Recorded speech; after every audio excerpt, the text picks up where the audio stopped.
అపరాజిత 5వ భాగం. 4వ భాగంలో థామస్ జూలీ కాన్పైన తర్వాత బిడ్డను తీసుకుని తనని విదేశాలకు పంపించేస్తానని, విడాకులు ఇప్పించేస్తానని నచ్చజెప్తాడు రవిచంద్రతో. ఇక రేణుకకు ఒక విపత్కర సమస్య వచ్చి పడుతుంది. ప్రమీల గర్భాన్ని రేణుక భావించి రేణుక గర్భవతిలా ఉన్నట్టు రవిచంద్రకు లెటర్ రాయిస్తానని చెప్తుంది శ్రీదేవమ్మ. రేణుక వణికిపోతుంది. కథ కొనసాగుతుంది.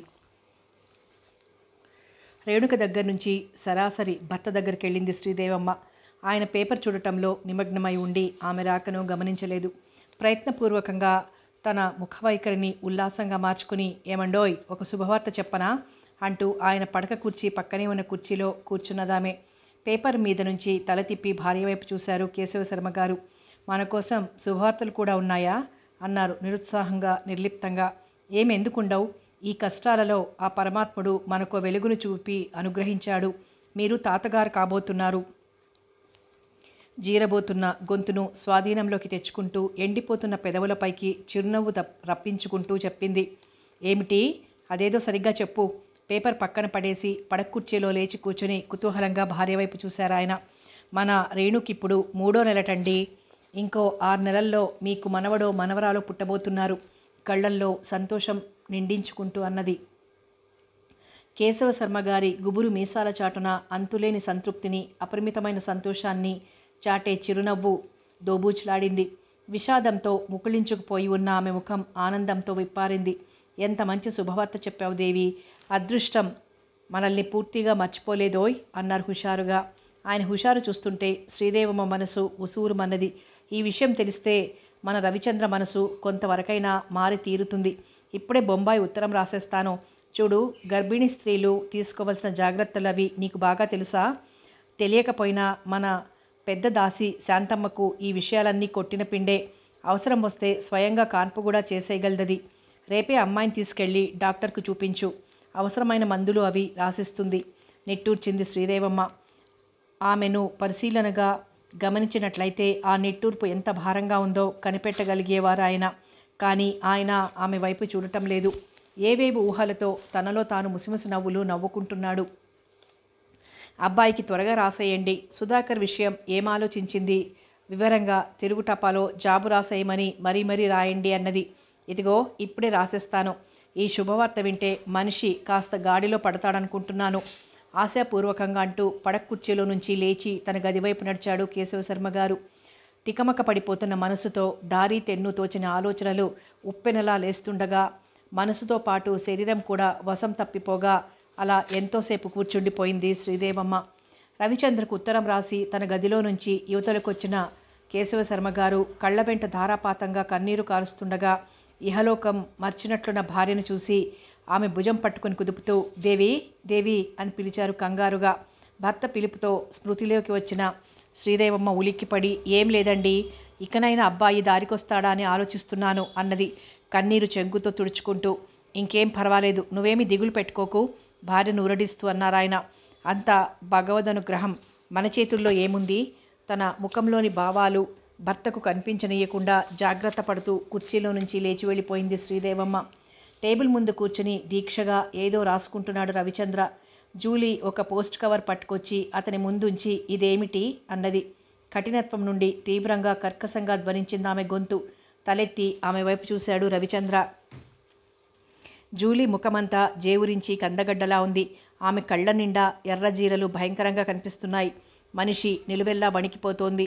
2-3 మాటలు అనుభవం ఉన్నందువల్ల ఆమెకు ఫిట్ రాబోతున్నదని తెలుసుకున్నాడు రవిచంద్ర. అలాంటప్పుడు ఆమెను సాధ్యమైనంత వరకు సాత్విక వచనాలతో శాంతింపచెయ్యాలని థామస్ చెప్పాడు అతనికి.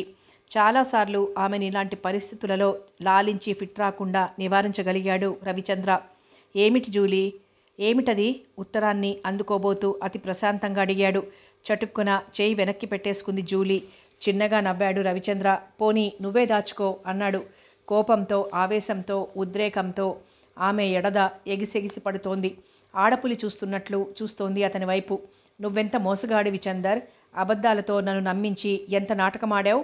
నీ ఇండియన్ లేడీ నన్నెంత అన్యాయం చేసింది.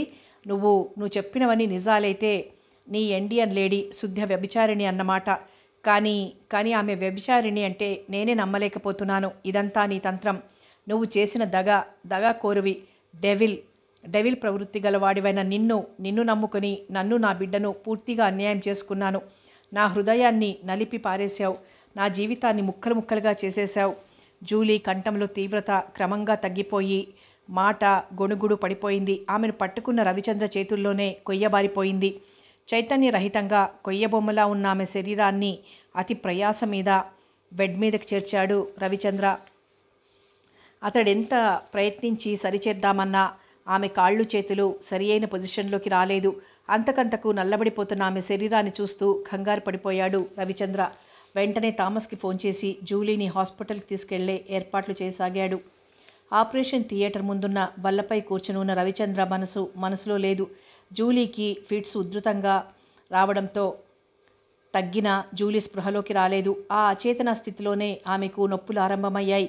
దానితో పరిస్థితి బాగా విషమించింది. వెంటనే ఆపరేషన్ చేసి బిడ్డను బయటకు తీయకపోతే పెద్ద ప్రాణానికే ముప్పొచ్చే పరిస్థితి ఏర్పడింది.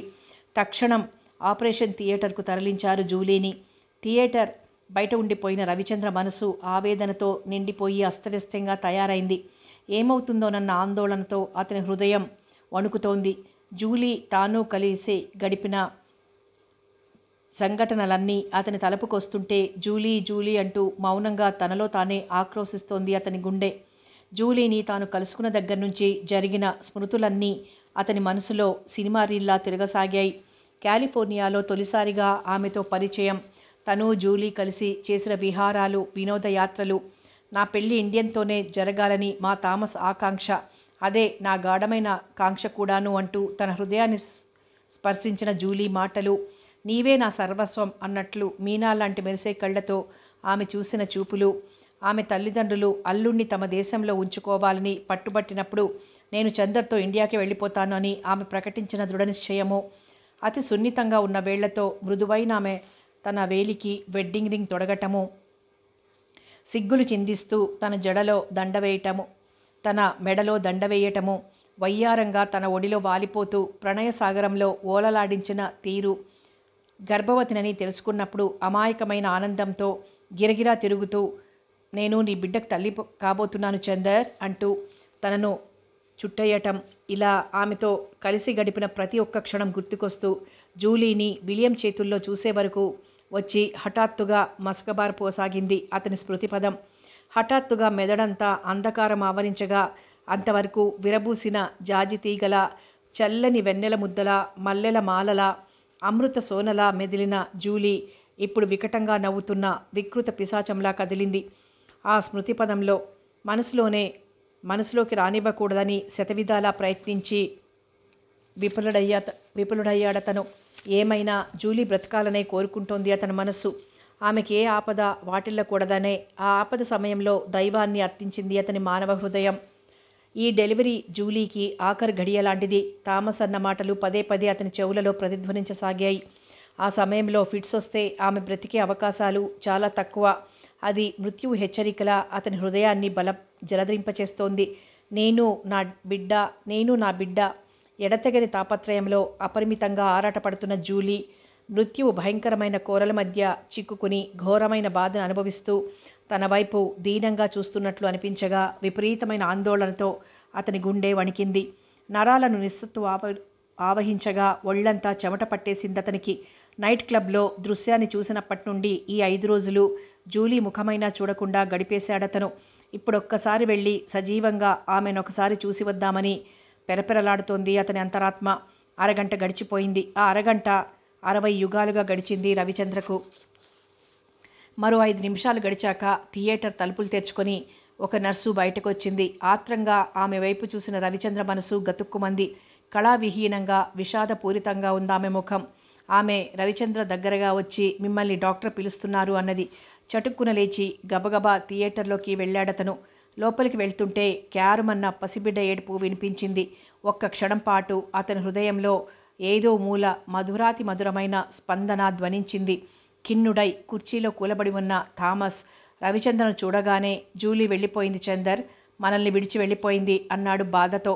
అతని కళ్ళ చుట్టూ తడి అలుముకుంది. విషాదంగా, వేదనాభరితంగా, వెర్రిగా థామస్ వైపు చూశాడు రవిచంద్ర. అతని దృష్టి మెల్లగా థామస్ ముందున్న ఆపరేషన్ బోర్డు వైపు మరలింది. యాంత్రికంగా బోర్డు దగ్గరికి వెళ్ళాడు. తెల్లని దుప్పటి క్రింద ప్రశాంతంగా నిద్రిస్తున్నట్లున్నది జూలీ. ఆమె ముఖంలో మునుపెన్నడూ అతడు చూసి ఎరుగని ప్రశాంతత గోచరించింది. ఇన్నాళ్ళు తన సుఖం కోసం, తన సౌఖ్యం కోసం, తన హక్కుల కోసం, తన స్వార్థం కోసం తప్పించిపోతూ తన మనసును శిథిలం చేసుకుని ఇతరుల మనసులను చిత్రహింసల పాలు చేసిన జూలీ ఇప్పుడు ఏ తాపత్రయము పట్టించుకోకుండా సర్వసంగ పరిత్యాగం చేసి శాంతి మార్గాన్ని అన్వేషిస్తున్న విరాగినిలా కనిపించింది అతనికి. ఇహలోకం వదిలి పరలోకం వెళ్తూ ఆమె తన ముఖాన్ని మరో పద్ధతిలో అలంకరించుకున్నట్లనిపించింది. అలా ఆమె ముఖం కేసి చూస్తుంటే, క్షమించు చందర్, ఏదో పిచ్చిగా ప్రవర్తించాను, ఇప్పుడు పరమాత్మాన్ని తెలుసుకున్నాను అంటున్నట్లు అనుభూతి కలిగింది.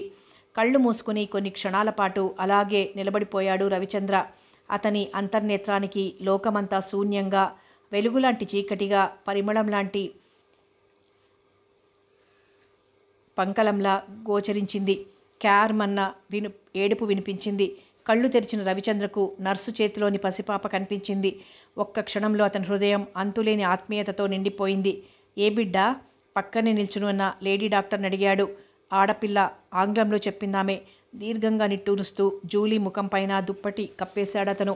జూలీ అంత్యక్రియల్ని జరిగేటప్పటికీ రాత్రి 10 అయిపోయింది. అప్పుడు ఇంటికి చేరిన థామస్ రవిచంద్రలకు ఇల్లంతా శూన్యంగా, నీరసంగా కనిపించింది. ఆ పూట వాళ్ళిద్దరూ భోజనం చేయలేదు. చెరో కప్పు కాఫీ తాగి ఎవరి గదుల్లోకి వాళ్ళు వెళ్ళి పడుకున్నారు. పడుకున్న 5 నిమిషాలకే అత్యవసరమైన కేసు విషయంలో హాస్పిటల్కి వెళ్ళాడు థామస్. చింతాక్రాంతుడై ఉన్న రవిచంద్ర రెప్పలు మూతపడటం లేదు. అతని కళ్ల ముందు జూలీ స్మృతులన్నీ సినిమా రీల్లా తిరుగుతున్నాయి. చివరిసారి ఆమె చూపించిన ఉత్తరం జ్ఞాపకం వచ్చింది. పక్కకు తిరిగి టేబుల్ మీదకి చూశాడు. నలిగిపోయి ఉన్న కవర్ను గమనించి పడుకుని ఉండే దాన్ని అందుకున్నాడు. తన పక్క దగ్గరే ఉన్న ఆటోమేటిక్ స్విచ్ ఆన్ చేశాడు. లైట్ వెలిగింది. ఆ వెలుగులో కవరుపై ఉన్న అడ్రస్సు తన తండ్రి దస్తూరి అని గ్రహించి లోపలున్న ఉత్తరాన్ని బయటికి తీసి చూశాడు. తను తాతను కాబోతున్నానన్న సంబరంలో కేశవ శర్మగారు రేణుక గర్భిణి అని తెలియపరిచే ముందు ఎన్నెన్నో విషయాలు రాశారందులో. అంతా చదివి చివర పేరాలో రేణు గర్భిణి 3వ నెల అని చదివిన రవిచంద్ర తన కళ్ళను తానే నమ్మలేకపోయాడు. పదే పదే ఆ వాక్యాన్ని 10 సార్లు చదివి తన పొరబడటం లేదని నిశ్చయించుకున్నాక రేణు అనుకున్నాడు విస్మయంగా తనలో తాను. నీ ఇండియన్ లేడీ వ్యభిచారిణి అంటే నేనే నమ్మలేకపోతున్నాను. జూలీ అన్న చివరి మాటలు గుర్తుకొచ్చాయి. రేణు ఇలాంటి పనికి పాల్పడిందా? ఆమెను గురించి కలలోనైనా ఊహించని విషయమే ఇది. అవును మరి, పర్వంలో ఉన్న పడుచుకి పెళ్ళైన భర్త స్పర్శ ఎరగని అభాగ్యురాలు ఉద్రేకంలో అవినీతిగా ప్రవర్తించిందేమో. అవినీతి అలా అయితే తను మాత్రం అవినీతిపరుడు కాదు. పబ్లిక్గా పరస్త్రీని ప్రేమించి పెళ్లాడిన తనను రేణు భర్తగా గౌరవించలేదు. తను మాత్రం ఆ తర్వాత అతనికి ఆలోచించలేకపోయాడు. అతనికి తెలియకుండానే రేణుక మీద విపరీతమైన అసహ్యం పేరుకుంటోంది అతని మనసులో. పాపం రేణు అనబోతునే చిచి నయవంచికి, దాని ముఖం చూడకూడదు అంటూ చీత్కరిస్తోంది అతని హృదయం. జూలీ ఆత్మ అతని ఎదుట నిలబడి, చందర్, ఆమె ఇండియన్ లేడీ కదూ, భర్తకు విడాకులు ఇవ్వలేని నీతిమంతురాలు, మరో పెళ్లి చేసుకోలేని మహాపతివ్రత, అవునా చందర్? చెప్పు చెప్పు అని నిలేస్తోంది. అతనెటు ఏ సమాధానము చెప్పలేకపోతున్నాడు. భారత కులస్త్రీ తత్వంపై అతనికున్న పవిత్రమైన పటిష్టమైన నమ్మకాలపై తీవ్రమైన సమ్మెటపోట్లు పడుతున్నాయి. ఏమిటిది అంటూ తనలో తానే తనను 1000 సార్లు ప్రశ్నించుకున్నాడు. ప్రశ్నే గాని సమాధానం రాలేదు. అవమానం, ఆవేదనలతో అగ్నిపర్వతంలా ఉడికిపోతోంది రవిచంద్ర హృదయం. క్షణక్షణానికి హద్దుల్లేని పరితాపం, అంతులేని కసి లావాలా ఉప్పొంగిపోతుండగా అతను దిగ్గున లేచి పక్క గదిలోకి వెళ్ళి లైట్ వేశాడు. అది స్టోర్ రూమ్. పోర్కు దగ్గర నుంచి డ్రింకుల వరకు అన్నీ ఆ గదిలోనే ఉంటాయి. ఒక పక్క స్టాండ్పై అమర్చి ఉన్న స్టీలు పళ్ళాలు, గ్లాసులు, పాత్రలు, ఫోర్కులు, చాకులు, మరో స్టాండ్పై సైజు వారీగా తగిలించబడ్డ గాజు సామాన్లు, పైన బల్లపై కనిపిస్తున్న సరుకుల డబ్బాలు, సీసాలు, వాటన్నింటి మధ్య నిటారుగా వెన్ను విరుచుకొని నిలబడినట్లున్న రెఫ్రిజిరేటర్. మాంత్రికుని గుహలోని విచిత్రాలను చూస్తున్నట్లు విప్పారిన కళ్లతో చుట్టూ చూస్తూ ఒక్కొక్క అడిగే ముందుకు వేస్తూ ఫ్రిడ్జ్ డోర్ వద్దకు చేరుకున్నాడు రవిచంద్ర.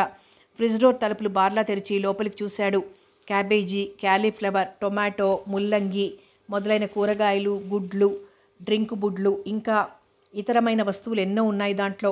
కొంచెం వంగి రమ్ సీసా చేతిలోకి తీసుకుని కళ్ళ దగ్గర పెట్టుకున్నాడు. అతను తీసిన విసురుకి సీసాలోని రమ్ కురిసినట్లయింది. లైటు వెలుగులో పచ్చగా మెరుస్తున్న రమ్ పైన మెరుపు మూలంగా ఏర్పడిన చిన్న బుడగలు తళతళలాడాయి. చిరకాలానికి కనిపించిన మిత్రుడిలా కనిపించింది ఆ సీసా రవిచంద్ర కళ్లకు. రేణుకతో పెళ్లైన నాటి నుంచి అలాంటి మత్తు పానీయాల సేవనకు మనసు ఎదురు తిరుగుతుంటే వాటిని మనస్ఫూర్తిగా మానేసిన రవిచంద్ర 3 నెలల తర్వాత మళ్ళీ సీసా కార్కు తీసి గడగడ తాగేశాడు. చల్లగా ఉన్న రమ్ ఒక్కొక్క గుటకే గొంతులో నుంచి దిగుతూ మండుతున్న గుండెల్ని తాకుతుంటే అతనికి ఎంతో రిలీఫ్గా అనిపించింది. సీసా ఖాళీ చేసి కిటికీలోంచి తోటలోకి గిరవాటేసి షాంపెయిన్ సీసా అందుకున్నాడు. అతని చేయి తగిలి పళ్ళు కూరగాయలు చిందరవందరగా పడిపోయాయి. 2 నిమిషాలలో పూర్తిగా అయిపోయింది షాంపెయిన్ సీసా. దాన్ని కసిగా నేలకేసి కొట్టి విస్కీ సీసా అందుకున్నాడు. సీసా పగిలిన చప్పుడు విని బాయ్ కంగారుగా పరిగెత్తుకుంటూ గదిలోకొచ్చాడు. సీసా నోట కరుచుకుని క్రింద మీద పోసుకుంటూ పిచ్చిగా తాగేస్తున్న రవిచంద్రను చూసి విభ్రాంతుడైపోయాడు బాయ్. సార్ అంటూ అతని వైపుకొచ్చాడు. రవిచంద్ర చేతిలోని సీసా తివాచీ మీద పడిపోయింది. మూసుకుపోతున్న అతని కళ్లకు బాయ్ ఒక తెల్లటి ముద్దలా కనిపించాడు. తన బాయ్ చేతిలో చైతన్యరహితంగా వాలిపోవటం అతనికి తెలీదు. ఉదయం 7:30కి రవిచంద్ర గదిలోకి వచ్చి చూసిన థామస్కి పక్క మీద అపస్మారక స్థితిలో వణికిపోతూ కనిపించాడతను. ఒంటి మీద చేయి వేసి చూస్తే పేలిపోతోంది. దాన్ని షాక్ జ్వరంగా గుర్తించి టెంపరేచర్ చూశాడు. 105 డిగ్రీల దాకా ఉంది జ్వరం. వెంటనే రవిచంద్రకు ఇంజెక్షన్ చేసి నుదుటిపై ఐస్ బ్యాగ్తో రాయటం మొదలుపెట్టాడు. తర్వాత వారం రోజులకు కళ్ళు తెరవలేదు రవిచంద్ర. 10వ నాటికి టెంపరేచర్ నార్మల్కి వచ్చింది. కానీ మనిషి మాత్రం పూర్తిగా మారిపోయాడు. శూన్యమైన అతని చూపులకు, భావరహితమైన అతని ముఖ కవళికలను గమనిస్తున్న థామస్కి అతను పూర్తిగా పిచ్చివాడైపోతాడేమోనని భయం వేసింది. 2-3 రోజులు గడిచాయి. ఆ వేళ మదనపల్లె నుంచి ఉత్తరం వచ్చింది. చంద్రశేఖర శర్మగారు సుధాకర్ పరిస్థితి మరీ దిగజారిపోయిందని, డాక్టర్లు స్విట్జర్లాండ్ తీసుకెళ్తే మంచిదంటున్నారని, పాస్పోర్ట్ అది సిద్ధం చేయించుంచితే వెంటనే సుధాకర్ని స్విట్జర్లాండ్ తీసుకెళ్దామని, ఈ విషయంలో అశ్రద్ధ చేయొద్దని రాశారు. ఆ ఉత్తరం చూడగానే రవిచంద్రలో కొంత చైతన్యం పొడసూపింది. వెంటనే థామస్ సహాయంతో ఏర్పాట్లన్నీ చకచకా పూర్తి చేసి ఒంట్లో బాగా నీరసంగా ఉన్నా లెక్క చేయక అతని తల్లిదండ్రులతో సహా సుధాకర్ను వెంటబెట్టుకుని స్విట్జర్లాండ్ బయలుదేరాడు. వెళ్లే ముందు పాపను జాగ్రత్తగా చూస్తుండు థామస్, అప్పుడప్పుడు ఉత్తరాలు రాస్తుండు అని చెప్పాడు. తాను అత్యవసరంగా సుధాకర్ని స్విట్జర్లాండ్ తీసుకెళ్తున్నానని, ఎవరూ ఏమీ కంగారు పడొద్దని, స్విట్జర్లాండ్ వెళ్ళాక మరల ఉత్తరం రాస్తానని తండ్రికి జాబు రాశాడు. ఆ జాబులో మనసంతా ఉగ్గబట్టుకుని రేణుక గర్భిణి అని తెలిసి సంతోషిస్తున్నానని, ఆమె ఆరోగ్య విషయంలో జాగ్రత్తగా ఉండమని చెప్పమని రాద్దామని ఎన్నోసార్లు మొదలెట్టి ఆ వాక్యాన్ని పూర్తి చేయలేక కొట్టేశాడు. ఉత్తరం రాసినంతసేపు అతని గుండెల్లో రేణుక మెదులుతూనే ఉంది. కానీ ఉత్తరంలో చూచాయగానైనా ఎక్కడా రేణుక ప్రస్తావన తేలేకపోయాడు. రవిచంద్ర స్విట్జర్లాండ్ ఆ మర్నాడు బయలుదేరి వెడతాడనగా ఆ సాయంత్రం తోటలో కూర్చున్న అతని వద్దకొచ్చిన థామస్ కొంచెం ఎడంగా తను కూర్చుంటూ, ప్రయాణం రేపే కదూ చందర్ అన్నాడు. ఏదో ఆలోచనలో ఉన్న రవిచంద్ర అవును అన్నాడు ముక్తసరిగా. థామస్ కళ్ళు చెమర్చాయి. రవిచంద్ర వైపు దీనంగా చూస్తూ, ఇదే మన కడసారి వీడ్కోలా అన్నాడు. అతని కంఠం రుద్ధమైంది. 2 కళ్ళు మూసుకుని చెయ్యడ్డం పెట్టుకున్నాడు. విభ్రాంతుడై థామస్ వైపు చూశాడు రవిచంద్ర. ఏమిటి థామస్ నువ్వు అంటున్నది? కర్చీఫ్తో కళ్ళు తుడుచుకున్నాడు థామస్. ఇక నువ్విక్కడికి రావా చందర్? అతనికేం సమాధానం చెప్పాలో వెంటనే తోచలేదు రవిచంద్రకు. మన అనుబంధం ఇంతటితో అంతమైపోతుందా? మళ్ళీ థామస్ అన్నాడు. అతని గొంతు కొద్దిగా వణికింది. ఎందుకు ఇలా అడుగుతున్నావు థామస్? నిర్లిప్తంగా అన్నాడు రవిచంద్ర. 2 క్షణాలు రవిచంద్ర కళ్ళల్లోకి తదేకంగా చూశాడు థామస్. నీలాంటి అమృత హృదయుణ్ణి వంచించి, నీతి అనేది మర్చిపోయి, సర్వస్వమైన శీలాన్నే కోల్పోయి భ్రష్టురాలైపోయిన పాపాల కుప్ప జూలీని నీ స్మృతిలో నుంచి సంపూర్తిగా తుడిచివేయి చందర్. కానీ పాప నీ రక్తాన్ని పంచుకు పుట్టిన అన్నం పుణ్యం ఎరగని పసికందు, పరమాత్మ ప్రత్యక్ష స్వరూపం. పాప మీద అసహ్యాన్ని విరక్తిని పెంచుకోకు. పాపకు తల్లి ఎటూ లేదు. ఆ పసికునకు తండ్రి ప్రేమను కూడా కరువు చెయ్యొద్దు. సచ్చరిత్రుడవైన నీ రక్తం పాపలో ప్రవహిస్తోంది. పాప ఎన్నటికీ జూలీ కాలేదు చందర్. ప్రాణానికంటే పాతివ్రత్యానికి విలువనిచ్చే పవిత్ర భారతనారిగా పెరుగుతుంది. నా మాట నిజం చందర్. ఊపిరి పీల్చుకోవటానికై ఆగాడు థామస్. అతని చూపులు రవిచంద్రను దీనంగా అర్థిస్తున్నాయి. గంభీరంగా నిట్టూర్చాడు రవిచంద్ర. పాప నా పాపే థామస్. నా గుండె నుండి విడిపడ్డ ఒక తునుక. పాపనెప్పటికీ ఉపేక్షించను. కలలో కూడా నా పాప మీద విరక్తి అసహ్యం పెంచుకోలేను. నన్ను నమ్ము, శంకించకు అన్నాడు. ఆర్ద్రమైన దృక్కులతో కృతజ్ఞత తెలుపుకున్నాడు థామస్. అతని చూపులలో ఇష్టదైవానికి హృదయపూర్వకంగా అంజలి సమర్పిస్తున్న భావం ద్యోతకమైంది. దైవత్వం సొంతం చేసుకున్న మహామనిషిని చందర్, నువ్వు ఇంతకంటే ఏమీ చెప్పలేకపోతున్నాను అన్నాడు. నేను స్విట్జర్లాండ్ వెళ్ళొచ్చే వరకు పాపను నీ దగ్గరే జాగ్రత్తగా పెంచు. ప్రతి వారం స్విట్జర్లాండ్కు ఉత్తరం రాస్తుండు. సుధాకర్ పూర్తిగా కోలుకున్నాక వచ్చేస్తాం. అలాగే చందర్, అలాగే నీ బిడ్డను కంటికి రెప్పలా పెంచుతాను నేను. ఒక ఇండియన్ ఆయాని కుదిర్చి అచ్చు ఇండియన్ బేబీలానే తీర్చిదిద్దుతాను. గతమంతా ఒక పీడకలగా విస్మరించే చందర్. దివ్యమైన, పవిత్రమైన, నిర్మలమైన, మనోహరమైన జీవితం కోటి వెలుగులతో నీ ముందు పరుచుకొని ఉంది. అనవసరంగా మనసును అశాంతిమయం చేసుకోకు. దేవతలాంటి అర్ధాంగిని అనవసరమైన వ్యధకు గురి చేసే పరిస్థితిని నివారించటం నీ చేతులలోనే ఉందిప్పుడు. ఇప్పటికే జూలీ మూలంగా ఆమె దుర్భర క్షోభని అనుభవించే ఉంటారు. రవిచంద్ర కళ్ళు ఎర్రబడ్డాయి. తన కళ్ళలోని ఉద్వేగాన్ని, ఆవేశాన్ని థామస్ గమనించకుండా కిటికీ వైపుకి ముఖం తిప్పుకున్నాడు. 2 నిమిషాలు గడిచాక రవిచంద్ర మాట్లాడలే మూడ్లో లేడని గ్రహించి సెలవు తీసుకుని తోటలో నుంచి వచ్చేశాడు థామస్. భయంకరమైన ఆలోచనల పెనుతుఫానులో దారి తెన్ను లేక కొట్టుమిట్టాడుతున్న మనసును అదుపులోకి తెచ్చుకునే ప్రయత్నంలో దాదాపు గంటన్నర గడిచాక తన చుట్టూ చూసుకున్నాక రవిచంద్రకు తన మనసులో నుంచి ప్రవహించిన ఆవేదనల చిమ్మ చీకటి మాత్రమే కనిపించింది. రేణు, ఇది విన్నావా? కోడలి గదిలోకి వచ్చి సోఫాలో కూర్చుంటూ అన్నది శ్రీదేవమ్మ. అత్తగారి రాకను గమనించగానే చటుక్కున పక్క మీద నుంచి లేచిన రేణుక కళ్ళతోనే ఏమిటన్నట్లు అత్తగారి వైపు చూసింది. ఆ ముదనష్టపు జూలీ పీడ విరగడైపోయింది మనకి. కలలేక చచ్చి ఊరుకుందట. దాని పాపం దానికే కొట్టింది. ముఖం ఇంత చేసుకుని చెప్పింది శ్రీదేవమ్మ. ఉలిక్కి పడింది రేణుక. ఆ క్షణంలో ఆమె హృదయంలో కలిగిన భావమల్లా భర్త ఉన్న ఈ పరిస్థితిలో జూలీ కూడా చనిపోతే ఏం ఉత్పాతం జరుగుతుందో అన్న ఆందోళన ఒక్కటే. అయ్యో, జూలీ కూడా చచ్చిపోయిందా? ఉసూరుమంటూ అడిగింది. భగవంతుడు నిన్ను కనికరించాడు. ఇక అబ్బాయి మనవాడే. ఇక ఆ జూలీ స్మృతి నుండి అబ్బాయిని పూర్తిగా మరిపించి నీ వాణ్ణి చేసుకోవటం నీ చేతిలోనే ఉంది. ఈ 6 నెలలు ఏ రంగూన్ మిల్లుకో పంపించి ఏ మిషతోనైనా ఇక్కడికి రాకుండా అక్కడే ఉండే ఏర్పాట్లు చేయిద్దాం. ఆ తర్వాత ఇక మీ జీవితం నందనవనమే అవుతుంది రేణు. అత్తగారి మాటలేవి వినటం లేదు రేణుక. ఆమె మనసు తన అవినీతికరమైన ప్రవర్తనకు, జూలీ మరణానికి కృంగిపోతున్న భర్తను ఊహిస్తూ పరిపరి విధాలా పరితపిస్తోంది. ఏమిటిది? ఇలా ఉన్నావేమిటి? నేను చెప్తున్నది వింటున్నావా నువ్వు? ఆమె వైఖరి గమనించిన శ్రీదేవమ్మ ఆశ్చర్యంగా అడిగింది. ఆహా, ఏం లేదమ్మా, ఏం లేదు తడబడుతూ చెప్పిన రేణుక సమాధానం విని నిరుత్సాహంగా, ఏమిటో ఈ మధ్య రాను రాను మరీ పరధ్యాస ఏర్పడిపోయింది నీకు. ఎలాగైనా ఒక ఒడ్డుకు చేరదామన్న ఆరాటం కానీ తాపత్రయం కానీ నీలో బొత్తిగా కనిపించటమే లేదు. నేనెంత ఆశగా ఎదురు చూస్తున్నానో నిన్ను చూడగానే అంత నిరాశ కలుగుతోంది అన్నది. రేణుక దృష్టి మరోవైపుకు తిప్పుకున్నది. తన మనసులో క్షణక్షణానికి పెరుగుతున్న వ్యధను అత్తగారితో వివరంగా చెప్పేస్తే, నా బ్రతుకిక నందనవనం కాలేదత్తమ్మా. అదో ముళ్ళ కంప. హృదయాన్ని అనునిత్యము గుచ్చిగుచ్చి చూస్తూ చిత్రహింసలకు గురిచేసే ముళ్ళ కంప.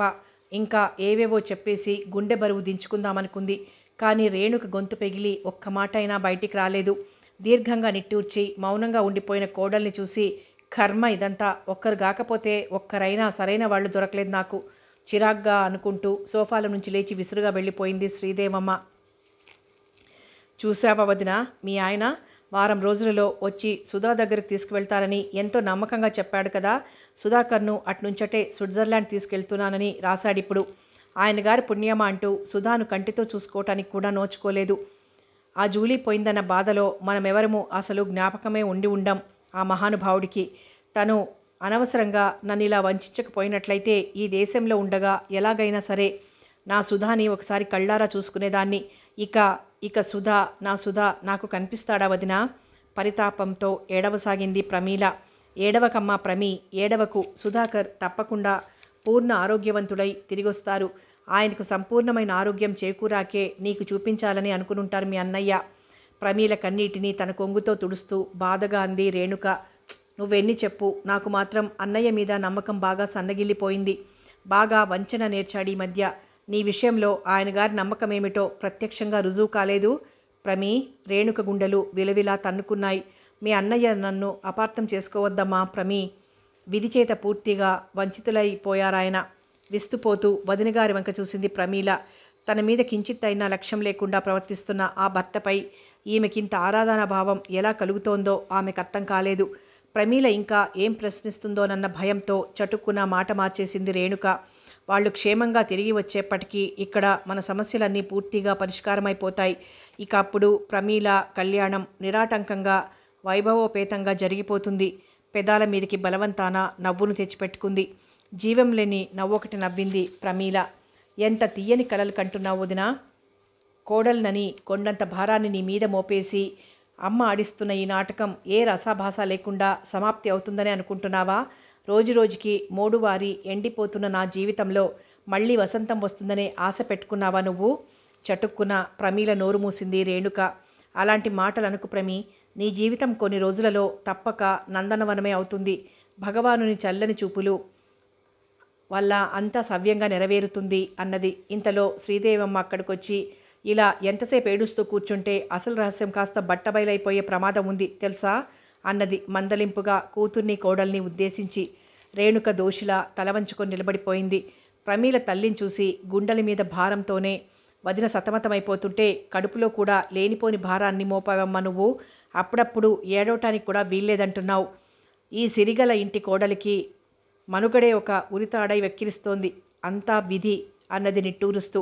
ఏమిటా మాటలు అన్నట్టు ప్రమీల వైపు చూసింది రేణుక. కూతురి మాటలు వింటూనే దుఃఖం ముంచుకొచ్చింది శ్రీదేవమ్మకు. అనండమ్మా అనండి, నా యోగం ఇలా వచ్చింది కాబట్టి ఎన్ని మాటలన్నా కిక్కురుమనకుండా పడాల్సిందే. ఇంతకు ఆ భగవంతుడు నన్నెత్తుకుపోతే ఏ బాధ లేకపోను. క్షణక్షణం చేస్తూ బ్రతికే ఈ బ్రతికెందుకు నాకు? ఏడుపు గొంతుతో అన్నది విరక్తిగా. అలాంటి మాటలు అనుకోకండత్తమ్మా. ఏదో చిన్నతనం వల్ల ప్రమీల అంటే మీరింత కష్టపెట్టుకోవాలా? నొచ్చుకుంటూ అన్నది రేణుక. పరాయి బిడ్డవు, నువ్వైనా నా బాధను కొంతవరకు అర్థం చేసుకున్నావు. రక్తం పంచుకొని కడుపున పుట్టిన వాళ్ళు ఆ మాత్రం అర్థం చేసుకోలేకపోయారు. చేతితో నుదురు కొట్టుకుంది శ్రీదేవమ్మ. ఇంతలో హాల్లో నుంచి కేశవ శర్మగారు దేవి అని కేక వేయటంతో దుఃఖఛాయలేవి కనబడకుండా ముఖం చెంగుతో శుభ్రంగా తుడుచుకొని వీలైనంత వరకు ముఖ కవళికలను మార్చుకొని హాల్లోకి వెళ్ళిందామే. అత్తగారు వెళ్ళిపోయాక రేణుక మళ్ళీ ప్రమీల పక్కగా కూర్చొని, చీటికి మాటికి అమ్మగారి మనసుని అలా కష్టపెట్టొచ్చా ప్రమీ అని అడిగింది. ఈసడించుకుంది ప్రమీల. పాపం నీకసలు మనసే లేదన్నమాట. అందుకే అందరూ అన్ని విధాలా నిన్నేదో ఉద్ధరిస్తున్నట్లు ప్రవర్తిస్తున్నారు. ఇదంతా నీ తప్పేలే వదినా. మెత్తని వాళ్లను చూస్తే ప్రతి ఒక్కరికి మొత్తబుద్ధి వేస్తుందట. పిచ్చి ప్రమీ. వాత్సల్యం హృదయపు అంచులను అధిగమించి ప్రవహించగా ప్రమీల తలను తన హృదయంలో దాచుకుని చేతితో ఆప్యాయంగా నిమురుతూ ఉండిపోయింది రేణుక.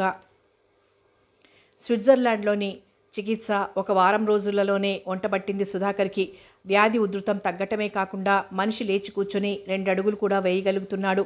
డాక్టర్లు కొన్ని నెలలలో అతడు సంపూర్ణ ఆరోగ్యవంతుడు కాగలడని నమ్మకంగా చెప్పారు. ఇక్కడి ట్రీట్మెంట్ సుధాకర్కి బాగా పనిచేస్తోందని, కొన్ని నెలలలోనే అతను పరిపూర్ణమైన ఆరోగ్యం పొందగలడని డాక్టర్లు విశ్వసనీయంగా చెప్పారని, సుధాకర్ పూర్తిగా స్వస్థుడయ్యాక అతన్ని వెంటబెట్టుకుని తిరిగొస్తానని, ఎవరూ ఈ విషయమై ఏమీ దిగులు పెట్టుకోవద్దని స్విట్జర్లాండ్ నుండి ఇంటికి ఉత్తరం రాశాడు రవిచంద్ర. చివరన ప్రమీలకు తన శుభాశీస్సులు తెలుపుతూ రేణుకకు కూడా తన హృదయపూర్వకమైన ఆశీస్సులు అందజేయమని రాశాడు. ఆ ఉత్తరం చూసుకుని ఇంట్లో అందరూ ఎంతో ఆనందించారు. భర్త తనకు తెలిసిన హృదయపూర్వకమైన ఆశీస్సులు విని ఆవేదనతో తనలో తానే కుమిలిపోయింది రేణుక. మండుతున్న నిప్పురవ్వలు తెరిపి లేకుండా తన మీద రాలుతున్నట్లు అనిపించగా దుర్భరమైన తాపంతో ఆమె మనసు దహించుకుపోసాగింది. 5వ నెల రాగానే ఆచారం ప్రకారం సీమంతం ఏర్పాట్లు వైభవంగా చేయించింది శ్రీదేవమ్మ. కళ్ళు జిగేలు మనిపించే ముత్యాల మంటపంలో అప్సరసలా అలంకరించి కూర్చోబెట్టారు రేణుకను. ఆమె కటుపక్క ఇటుపక్క రకరకాల మిఠాయిలు, పళ్లతో ఉన్న పళ్ళాలు వరుస క్రమంలో పేర్చబడి అందరికీ కనిపించేలా అమర్చబడ్డాయి. ఆమె ముందు పసుపు కుంకుమలతో గోపురాలలా నింపిన పళ్ళాలు, వాటి పక్కనే వెండి ట్రేలలో మెరిసిపోతున్న పట్టుచీరలు, రవికెల గుడ్డలు. వచ్చిన వాళ్లంతా దేవేంద్ర వైభవాన్ని గుర్తుకు తెస్తున్న ఆ మంటపపు శోభను కళ్ళప్పగించి చూడసాగారు. దూరం నుంచి ఇదంతా చూస్తున్న ప్రమీలకు ఆ మంటపం ఒక ఆలయంలా, రేణుక ఒక దేదీప్య రూపంలా కనిపించింది. ముత్తైదువులు బంగారు పళ్ళెరంలో జ్యోతిని వెలిగించి రేణుకకు హారతిస్తూ మంగళహారతి పాడుతుంటే అప్రయత్నంగా చేతులు జోడించి వదినగారికి నమస్కరించింది ప్రమీల. హారతి ఇవ్వటం అయిపోయాక అందరికీ పసుపు కుంకుమ రవికెల గుడ్డలు పళ్ళు పంచిపెట్టారు. ఒక్కొక్కరు సందడి మూటలతో లేచి శ్రీదేవమ్మ గారికి వెళ్ళొస్తామండి అని గౌరవపూర్వకంగా చెప్తూ వెళ్ళిపోయారు. ఏ క్షణాన ఎవరు ఏం కనిపెడతారో, ఏం చిక్కు ప్రశ్న వేస్తారో, అప్పుడెలా జవాబు చెప్పాలో అన్న గాబరాతో తప్పనిసరిగా అటూ ఇటూ తిరుగుతూ కబుర్లు చెప్తున్న శ్రీదేవమ్మ ఆఖరి ముత్తైదవ వెళ్ళిపోయాక గాని సమంగా ఊపిరి పీల్చుకోలేదు. ఆ 2 గంటలు రేణుక అత్తగారు చెప్పిన పనల్లా చేస్తూ కేవలం కీలుబొమ్మలా కూర్చుండిపోయింది. ఆ సమయంలో తనకే ఎదురు తిరిగి వెర్రిమొర్రి ఆలోచనలు చేస్తున్న మనసును సమాధానపరిచి శిలా సదృశంగా మార్చటానికి ఆమె విపరీతమైన సంఘర్షణకు లోను కావాల్సి వచ్చింది. ముఖ్యంగా సీమంతానికి వచ్చిన తన మేనత్త వీరరాఘవమ్మ, పినతల్లులు మీనాక్షి తన కడుపుకు ఏకాంతంలో పట్టి చూసి ఏవేవో సందేహాలు పరస్పరం వెలిబుచ్చుతున్నప్పుడు ఆమెకు మరీ కంపరమెత్తినట్లే అనిపించింది. అత్తమ్మగారు ఇవన్నీ విన్నారంటే ఆమెకు చాలా కోపం వస్తుంది అని వాళ్లకు బెదిరించి తనను తాను తమాయించుకోవడానికి ఆమె అంతరంగం చాలా ప్రయాసకు లోను కావాల్సి వచ్చింది. ఒంట్లో సుస్తీగా ఉన్నదన్న మిషతో ఆ రోజంతా మంచం దిగకుండా దుప్పటి కప్పుకొని ఉండిపోయింది ప్రమీల. తానొక జీవోత్సవాన్ని అన్న అనుభూతితో కంపించిపోతూ గడిపింది. ఆ ముగ్గురికి ఆ రోజు ఒక పెద్ద గండంగా గడిచింది. అంతా పూర్తయ్యాక రేణుకకు కేశవశర్మగారి దగ్గరకు తీసుకెళ్లి తన చేతిలో ఉన్న అక్షతలను ఆయన చేతిలో ఉంచి కోడల్ని దీవించండి అన్నది శ్రీదేవమ్మ. వంగి మామగారి పాదాలకు తాకి నమస్కరించింది రేణుక. మనసులోనే ఆశీర్వదిస్తూ కోడలపై అక్షతలు వేశారాయన. లేచి తల వంచుకొని నిలబడ్డ రేణుక కేసి వాత్సల్యపూర్వకంగా చూశారు. కళ్ళ నిండా కమ్ముకున్న దట్టమైన కన్నీటి పొరగుండా మసకమసకగా కనిపించింది రేణుక. కేశవశర్మగారు వెళ్లేటప్పటికీ థామస్ ఇంట్లో లేడు. అంతకుముందే నర్సింగ్ హోమ్కి వెళ్ళిపోయాడతను. ఆ సమయానికి ఇంట్లో ఉన్న థామస్ తల్లిదండ్రులు ఆయన తనను తాను పరిచయం చేసుకున్నాక ఎంతో గౌరవ మర్యాదలతో ఆహ్వానించి లోపలికి తీసుకువెళ్ళి కూర్చోబెట్టి కాఫీ అవి అరేంజ్ చేశారు. కానీ కేశవశర్మగారు కనీసం మంచినీళ్ళైనా ముట్టుకోలేదు. థామస్ తల్లిదండ్రులు ఒకటే పనిగా నొచ్చుకుంటూ ఈ 20వ శతాబ్దంలో కూడా ఇలాంటి వారున్నారా అని ఆశ్చర్యం ప్రకటించారు. పాపెక్కడా? శర్మగారు అడిగారు. ఏ పాప?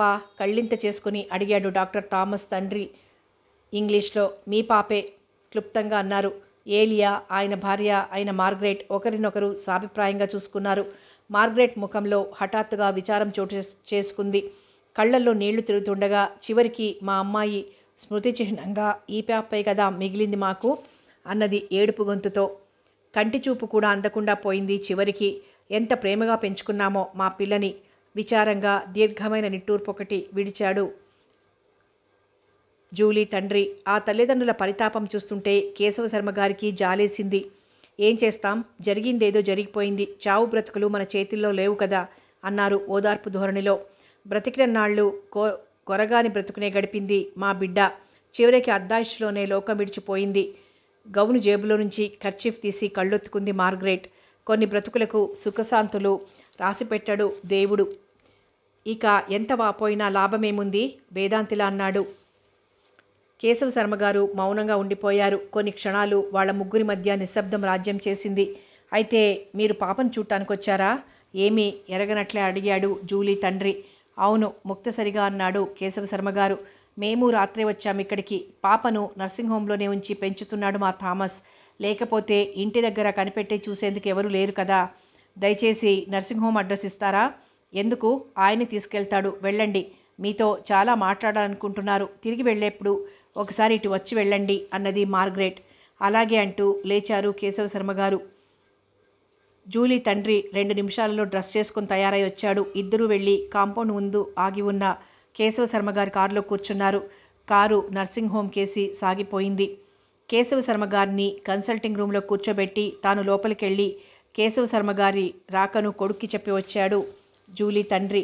తిరిగి కేశవశర్మగారి పక్కనే కూర్చుని, అయితే పాప విషయంలో మీ ఉద్దేశం ఏమిటి అని అడిగాడు. అలా అడగడంలో మీ ఉద్దేశం ఏమిటో తెలుసుకోవచ్చా అని ఎదురు ప్రశ్న వేశారు కేశవశర్మగారు. థామస్ తండ్రి గొంతులో పచ్చివెలక్కాయ పడినట్లయింది. ఏం లేదు, మరేం లేదు. పాపను మేమే తీసుకెళ్దామనుకుంటున్నాం. మీరెటు ఆ బిడ్డను చేరదీయలేరు కదా అన్నాడు తడబడుతూ. ఇంతలో హలో, నమస్తే మిస్టర్ కేశవశర్మగారు, మీ రాక కోసమే ఎదురు చూస్తున్నాను నేను అంటూ కేశవశర్మగారి దగ్గరికి వచ్చాడు డాక్టర్ థామస్.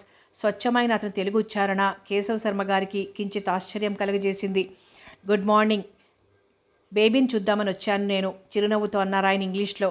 థామస్ వెనకనే పాపను ఎత్తుకొచ్చిన నర్సు థామస్ సైగ చూసి పాపని కేశవ శర్మ గారి చేతుల్లో పెట్టింది. చేతులకి గాజులు, కళ్ళ నిండా కాటుక, నుదుట కాసంత చుక్క బొట్టుతో బంగారు బొమ్మలా కళకళలాడుతోంది పాప. పసిపాపలనెప్పుడూ ఎత్తుకొని కేశవ శర్మ గారికి పాపనెత్తుకోవటం కుదరలేదు. అయినా ఆయన పాపను జాగ్రత్తగా పొదివి పట్టుకొని తన గుండెలకి హత్తుకున్నారు. పూరేకుల్లాంటి శరీరంతో, చంద్రబింబం లాంటి ముఖంతో, గులాబీ శరీర ఛాయతో జ్యోతిలా వెలిగిపోతున్న పాపను చూస్తుంటే కేశవ శర్మ గారి హృదయంలో రక్తం స్థానే అమృతం ప్రవహించింది. పాప మొహంలో లీలగా కనిపిస్తున్న రవిచంద్ర పోలికలు గమనించి ఆయన మనసు ఉప్పొంగిపోయింది. తన రక్తమే ఆ చిన్నారి శరీరంలో ప్రవహిస్తోంది అన్న భావం మెదలగానే పాపను మరింత ఆప్యాయంగా హృదయానికి హత్తుకున్నారాయన. ఆయన ముఖంలో ప్రస్ఫుటమవుతున్న ఆత్మీయతను, కళ్లల్లో పొరలిపోతున్న వాత్సల్యాన్ని చూసి డాక్టర్ థామస్ విస్తుపోయాడు. పాపను ఆయనంత ప్రేమగా, అంత వాత్సల్యపూర్వకంగా చేరదీస్తారని కలలో కూడా ఊహించలేదు థామస్. పాప విషయంలో కేశవ శర్మ గారికి ఎలా నచ్చజెప్పాలా అని ఆలోచిస్తున్న అతను పెద్ద భారం తన మీద నుంచి తొలగినట్లుగా తేలిగ్గా ఊపిరి పీల్చుకున్నాడు. ఇదంతా చూస్తున్న థామస్ తండ్రి తను వేసుకున్న పథకం పారదేమో అన్న సంకోచంతో ఉసూరుమంటూ నిట్టూర్చాడు. ఈ పాప బాధ్యత ఇక మీదే శర్మగారు. బ్రహ్మచారిని ఈ పసిపాపను ఎలా పెంచగలను నేను? తన ప్రస్తావనకు నాందీగా అన్నాడు థామస్, సంభాషణ ఆంగ్లంలోకి మారుస్తూ. పాపను తన గుబురు మీసాలతోనే ముద్దు పెట్టుకుంటున్న కేశవ శర్మ గారు ఏమీ మాట్లాడలేదు. కానీ ఆయన పక్కనున్న థామస్ తండ్రి మాత్రం వెంటనే అందుకున్నాడు. నీకు వల్ల కాదనే మేము తీసుకెళ్తామంటున్నది. పాపను 1000 కళ్ళతో కనిపెట్టి చూసుకుంటాం అన్నాడు. తండ్రి మాటలు విననట్లే నటించాడు థామస్. పాప ఇండియాలోనే పుట్టింది. ఇండియన్ తండ్రికి బిడ్డ. ఆమె ఇండియాలోనే స్వచ్ఛమైన ఇండియన్ లేడీలా పెరగాలని నా ఆకాంక్ష అన్నాడు. కేశవ శర్మ గారు గుబురు మీసాల వెనక సంతృప్తికరమైన, సంతోషకరమైన చిరునవ్వు ఒకటి దోబూచులాడింది. మీ ఆకాంక్ష అక్షరాల నెరవేరుతుంది థామస్ అన్నారాయన గంభీరంగా. థామస్ కళ్ళు ఎనలేని ఆనందంతో వెలిగిపోయాయి. ఆ మాట వినగానే కేశవ శర్మ గారు ఒక దేవతా స్వరూపంలా అనిపించారు అతనికి. ఆ క్షణంలో అతని హృదయమంతా ఆయన పట్ల కృతజ్ఞతతో నిండిపోగా, కృతజ్ఞుణ్ణి సార్, కృతజ్ఞుణ్ణి అన్నాడు గద్గదమైన స్వరంతో. థామస్ తండ్రి ముఖం మాడిపోయింది పూర్తిగా. పాప పోషణ, పాలనా బాధ్యత తామే వహించి ఆ పాప పేరిట కేశవ శర్మ గారి నుంచి పెద్ద మొత్తం రాబట్టాలన్న కొండంత ఆశతో కాలిఫోర్నియా నుంచి బయలుదేరొచ్చిన అతనికి కేశవ శర్మ గారి మాటలు తీవ్రమైన ఆశాభంగం కలిగించాయి. కొడుకు కేసి కోపంగా చూశాడతను. ఇలాంటి చచ్చో ఆలోచనలు చేస్తున్నందుకు కొడుకును మనసులోనే ఘోరంగా శపించాడు. పాపను మరొకసారి మనస్తీరా ముద్దాడి నర్సుకు జాగ్రత్తగా అందిస్తూ, ఒక 5-6 నెలల పాటు పాపను ఇక్కడే ఉంచండి, తర్వాత నేను తీసుకెళ్తాను అన్నాడు థామస్తో. అలాగే అన్నాడు థామస్ మహాప్రసాదం అన్నట్లుగా. నర్సు పాపను లోపలికి తీసుకెళ్ళాక థామస్ కేశవ శర్మ గారితో, అలా తిరిగొద్దాం రండి అన్నాడు. ఆయన ఒకసారి మళ్ళీ ఇంటికి తీసుకురమ్మన్నది మీ అమ్మ అన్నాడు థామస్ తండ్రి. అలాగే తీసుకొస్తాలే, మీరు ఇంటికి వెళ్తారా ఇప్పుడు అని అడిగాడు థామస్ తండ్రిని. వాళ్ళిద్దరిని అంటిపెట్టుకుని ఉండి మాటల సందర్భంలో ఏదైనా అవకాశం వస్తే తన పథకం నెరవేర్చుకోవాలని మనసులో మహా ఆరాటంగా ఉంది అతనికి. కానీ కొడుకు అంటి ముట్టనట్లుగా అడిగిన తీరు చూస్తే ఆయనకి ఒళ్ళు మండిపోయింది. ఎంత అందామనుకున్నా వస్తాను అని అనలేక మౌనంగా అటు ఇటు కాని పద్ధతిలో తల ఊపి ఊరుకున్నాడు. సరే, మీరు నా కారులో వెళ్ళండి, నేను శర్మగారు ఆయన కారులో వెళ్తాం అనేసి ముందుకు నడిచాడు థామస్. గుడ్ బై మిస్టర్ అని థామస్ తండ్రితో చెప్పి కేశవ శర్మ గారు బయటికి నడిచారు. వెళ్ళిపోతున్న వాళ్ళిద్దరి వైపు అక్కసుగా చూస్తూ డామిట్ అనుకున్నాడు కొడుకును ఉద్దేశించి తనలో తాను. కారును గౌరవ సూచకంగా తానే నడుపుతున్నాడు థామస్. ఏమాత్రం పరిచయం లేని తన మీద థామస్ చూపిస్తున్న గౌరవ మర్యాదలు కేశవ శర్మ గారికి ఎంతో అలరించాయి. నర్సింగ్ హోమ్కి సంబంధించిన విషయాలు అవి ఎంతో శ్రద్ధగా అడిగి తెలుసుకుంటున్నారు ఆయన. ఆయన అడిగిన ప్రతి ప్రశ్నకు వివరంగా సమాధానాలు చెప్తున్నాడు థామస్. విశాలమైన బొంబాయి వీధుల గుండా వేగంగా సాగిపోతోంది కారు. చరిత్ర ప్రసిద్ధి చెందిన బ్రహ్మాండమైన కట్టడాలన్నీ ఒక్కొక్కటి వాళ్ల కారు కేసి ఒక్క చూపు చూస్తూ వెనక్కి వెళ్ళిపోతున్నాయి. పాపను నేను తీసుకెళ్తానంటే మీ నాన్నగారికి చాలా కష్టంగా ఉన్నట్లుంది థామస్. మాటల మధ్యలో కేశవ శర్మ గారు సాలోచనగా అన్నారు. మా నాన్నగారి ఆలోచన నాకెంత మాత్రమూ నచ్చలేదు సార్. పాప స్వచ్ఛమైన ఇండియన్ లేడీలా పెరగాలని నా కోరిక అని మీకు ముందే చెప్పానుగా. కారును టర్నింగ్ తిప్పుతూ అన్నాడు థామస్. ఈ సారథను తెలుగులోనే మాట్లాడాడు. చిరునవ్వు నవ్వారు కేశవ శర్మ గారు. ఇండియానిటీ మీద మీకింత మక్కువ ఎందుకు థామస్ అని అడిగాడు. భావగర్భితంగా నవ్వాడు థామస్. ఇండియాలోని మనుషులు, వారి మనసులు నాకెంతో అపూర్వంగా కనిపిస్తాయి సార్. నీతికి, నిజాయితీకి, ఆత్మగౌరవానికి, ఆత్మవిశ్వాసానికి అంతులేని విలువ ఇచ్చే ఇండియన్స్ని చూస్తుంటే వీళ్ళదెంత పవిత్రమైన జన్మ అనిపిస్తుంది. నాకు జన్మనిచ్చే ముందు దేవుడు నన్నేదైనా కోరుకోమని అడిగి ఉంటే నన్ను ఇండియన్గా పుట్టించమని కోరి ఉండేవాణ్ణి. థామస్ మాటలు వింటుంటే కేశవ శర్మ గారికి ఎంతో గర్వం కలిగింది. ఆ గర్వాన్ని తనలోనే దాచుకుని గంభీరంగా ఇలా అన్నారాయన. ఇండియానిటీ అంతా దివ్యంగా, పవిత్రంగా, పునీతంగా ఉంటుందనుకుంటున్నారా డాక్టర్? ఇక్కడ మీరు ఊహించలేనంత చరిత్రహీనులు చాలామంది ఉన్నారు. ఉంటే ఉండి ఉండవచ్చు. ఇక్కడి ప్రజలలో నేను చూసినంత వరకు హృదయాన్ని అలరించగల మానవుల్నే చూశాను. రామాయణ మహాభారతాలలో చూడండి. ఒకసారి వాటిని చదివితే వాటిలో ఉన్న ప్రతి పాత్ర మనకేదో దివ్య లోకాలలో విహరింపచేస్తుంది. అలాంటి వారసత్వం పుణికిపుచ్చుకున్న భారతీయులు ధన్యులు అనటంలో అతిశయోక్తి ఉందంటారా? Very good. భారతము, రామాయణము కూడా చదివారన్నమాట మీరు, మెచ్చుకోలుగా అన్నాడు కేశవ శర్మ గారు. రామాయణంలోని సీతారాములంటే నాకెంత ఇష్టమో మాటల్లో చెప్పలేను. మీరేమీ అనుకోనంటే ఒక అభ్యర్థన ఉంది నాది. చివరి మాటలు మొహమాటంగా అన్నాడు థామస్. చెప్పండి, అదేమిటో. మనం ఇప్పుడు స్నేహితులం కదా, మొహమాటం ఎందుకు? ఆత్మీయంగా థామస్ వైపు చూస్తూ అన్నారాయన. స్టీరింగ్ వీల్ మీద ఒక చేతిని తీసి కళ్ళకున్న గాగుల్స్ తీసేశాడు డాక్టర్ థామస్. కేశవ శర్మ గారి వైపు ఒక్క క్షణం చూశాడు. ఆ కళ్ళల్లో కనిపించిన కృతజ్ఞత చూస్తూ, చెప్పండి థామస్, సంకోచం ఎందుకు అన్నారు. గొంతు సవరించుకొని, పాప పేరు సీత అని పెట్టండి సార్ అన్నాడు థామస్. ఇదేనా నీ అభ్యర్థన? నిండుగా నవ్వారాయన. దీనికింతగా ప్రాధేయపడాలా? మీరెంత అమాయకులు థామస్. అలాగే పాపకు సీతాదేవి అని పేరు పెడతాం. మీరు చాలా మంచివారు సార్. నా మనసును కొన్ని మాటల్లోనే అర్థం చేసుకున్న మహోన్నతులు మీరు అనునయంగా అన్నాడు థామస్. కారు తాజ్మహల్ హోటల్ ముందు నుంచి వెళ్తుండగా, సార్ కాఫీ తీసుకుంటారా అని అడిగాడు థామస్. ఆచార పరాయణులైన కేశవ శర్మ గారు తనను ముట్టుకుని స్నానం చెయ్యందే ఏమీ తీసుకోరేమోనన్న అనుమానం మనసులో పీడిస్తుండగానే అతని అనుమానాన్ని మాటలోనే గ్రహించి, వెళ్దాం పదండి అన్నారు కేశవ శర్మ గారు తన మాటల్లో బాగా చనువును వ్యక్తపరుస్తూ. వెంటనే కారాపి కనుమూసి తెరిచేంతలో కారు నుండి దిగి అటు పక్కకొచ్చి కేశవ శర్మ గారు దిగటానికై డోరు తెరిచి మర్యాద సూచకంగా పట్టుకున్నాడు థామస్. ఆయన కారు దిగాక కారు తాళాలు తీసి జేబులో వేసుకున్నాడు. ఇద్దరు హోటల్ లోపలికి దారి తీశారు. ఫర్ వెజిటేరియన్స్ అని బోర్డు కట్టబడి ఉన్న డబుల్ రూమ్లోకి తీసుకెళ్లాడు థామస్ కేశవ శర్మ గారిని. వీళ్లను చూడగానే వచ్చిన వెయిటర్ 4-5 స్వీట్సు, హాట్సు, స్పెషల్ కాఫీ తెమ్మని ఆర్డర్ చేశాడు. 3 నిమిషాలలో అన్నీ అరేంజ్ చేశాడు వెయిటర్. థామస్ ఇంకా నిలబడే ఉండటం చూసి, అదేమిటి థామస్, మీరు నిలబడే ఉండిపోయారేం అన్నాడు కేశవ శర్మ గారు. నేను బయట కూర్చుంటాలేండి సార్, మీ సరసనే కూర్చుంటే సహపంక్తి అవదా మొహమాటంగా అన్నాడు థామస్. అలాంటి పట్టింపులన్నీ పెట్టుకోవటానికి ఇది ఇల్లు కాదు, హోటల్.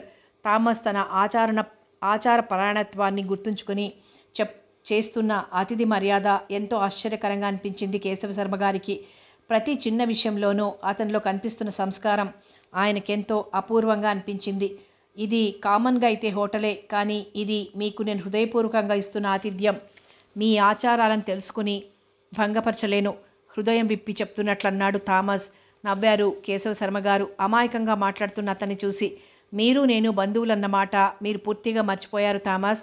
బంధువుల పట్ల అనజ్ఞగా ప్రవర్తించడం భారతీయ ఆచారాలకు పూర్తిగా విరుద్ధం. రండి కూర్చోండి, ఇద్దరం కలిసి తీసుకుందాం అన్నారు ఆప్యాయంగా. కొన్ని క్షణాలు తన చెవుల్ని తానే నమ్మలేకపోయాడు థామస్. ఆత్మీయతాపూర్వకంగా తన కళ్ళలోకే చూస్తున్న కేశవ శర్మ గారు అతని కంటికి ఉన్నతంగా, మహోన్నతంగా, హిమన్నగరంలా కనిపించారు.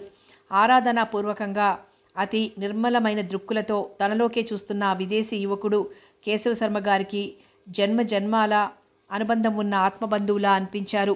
ఆ క్షణంలో కులం, మతం, స్వదేశం, విదేశం, స్వప్రభేదాలన్నీ కనీసం గుర్తైనా లేకుండా వారి మధ్య నుంచి మాసిపోగా అన్నింటికీ అతీతులైన పరిపూర్ణమైన మానవులైపోయారు వాళ్ళిద్దరూ.